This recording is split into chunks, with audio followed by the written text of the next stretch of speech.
This is Marilyn Lohman, Service Hydrologist at WFO Pendleton. I'll be reviewing the mountain snowpack for the current water year and showing an outlook for the coming winter months. This map, produced by the Natural Resource Conservation Service, shows the percent of normal snow water equivalent, or the amount of water being held in the snowpack, for the various basins across the state of Washington.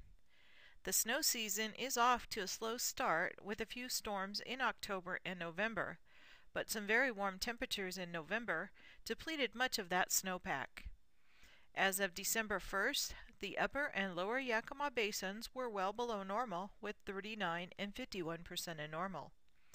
The lower Snake Basin appears to be somewhat better, as it takes into account snowpack in Idaho, but for southeast Washington alone, the snow water equivalent was at 50% of normal.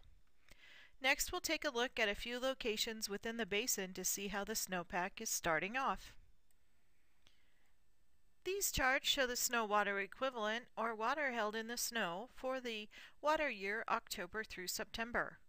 The blue line is the maximum observed, while the red line is the minimum, and the green line is the average.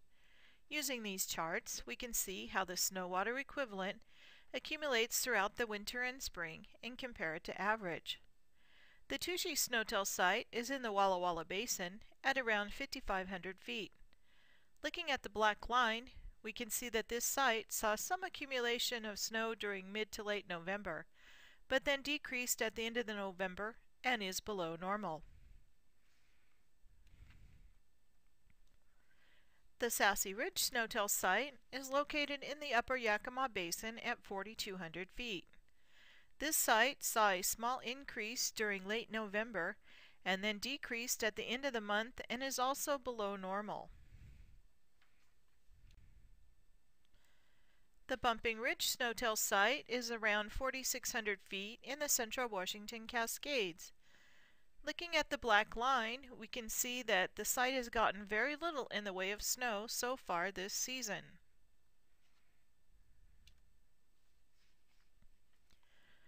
Across the Oregon portion of our forecast area, we can see the snow water equivalent map from the NRCS, and it shows that the snowpack is generally below normal.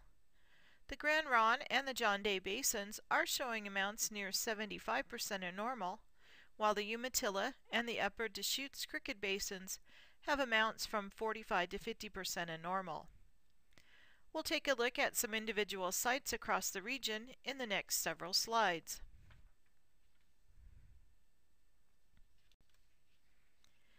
In the lower Deschutes Columbia Basin area, Clear Lake Snowtail is at an elevation of 3,500 feet.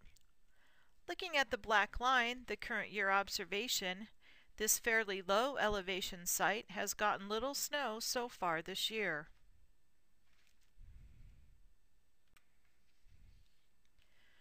Overall, in the upper Deschutes Basin, the snowpack was below normal, but some sites are doing better than others.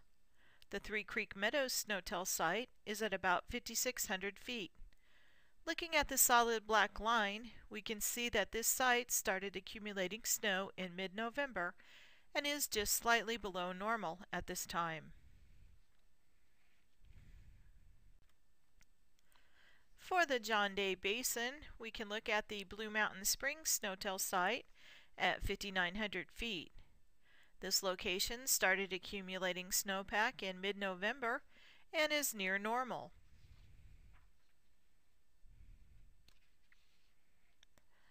For the Umatilla Basin in the Blue Mountains, we look at the High Ridge site at 4,900 feet. Looking at the black line, we can see that this site was increasing through the mid to late part of November, but then with the warm temperatures had a sharp decrease and is now below normal. Finally, in the Grand Ronde Basin, the Moss Springs Snowtail site at 5,800 feet saw some accumulation during mid to late November and has remained nearly steady for the start of December at slightly below normal levels.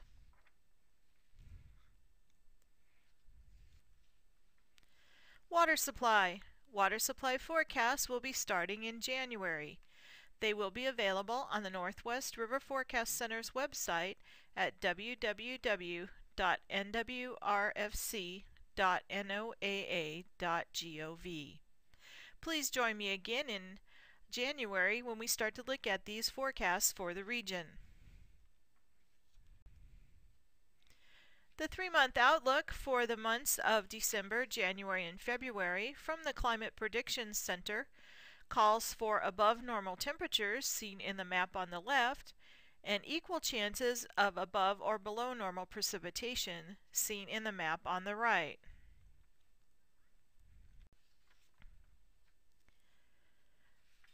The latest drought monitor continues to show extreme drought for southeast Oregon. While there was some improvement throughout the spring and summer season, much of the region remains in moderate to severe drought conditions. For more information on the unseasonably dry and drought conditions both here in the Northwest and across the country, please visit the National Integrated Drought Information System webpage at the address above. You can also view the drought monitor, look at current and forecast conditions, as well as impacts from the drought, and find resources relating to drought.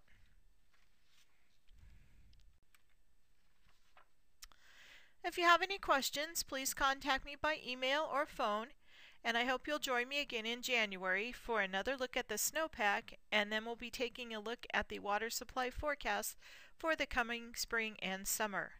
Thank you.